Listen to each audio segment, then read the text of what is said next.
В едно село живеел дядо Колю. Един горещ летен ден решил да подремне под една круша. Сложил си шапката на очите, излегнал се и след 5 минути вече хъркал като стар трактор. Докато спял, до него имало голям мравуняк. Една мравка решила да разбере какво е това огромно същество. След нея тръгнали още 10. После след тях още 100. Не минало много време и цяла армия от мравки се изкачила по крачула на дядото и се настанила право в гащите му. Изведнъж, охо, леле майко, изревал дядото и скочил като пружина.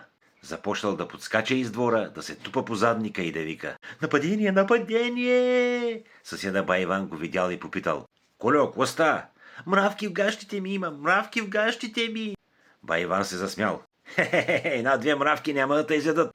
Една-две ли? Те правят събрание там вътре, че я щипят.“ Дядо Колю започнал да танцува странен танц. Ту на единия крак, ту на другия, подскачал. От улицата минала баба Пена: „Коля, от кога играеш народни танци?“ „Не играя танци, гоня мравки.“ Накрая не издържал, хукнал право към селската чешма и скочил в коритото с вода. Пляс! Мравките избягали, а дядото въздъхнал облегчено.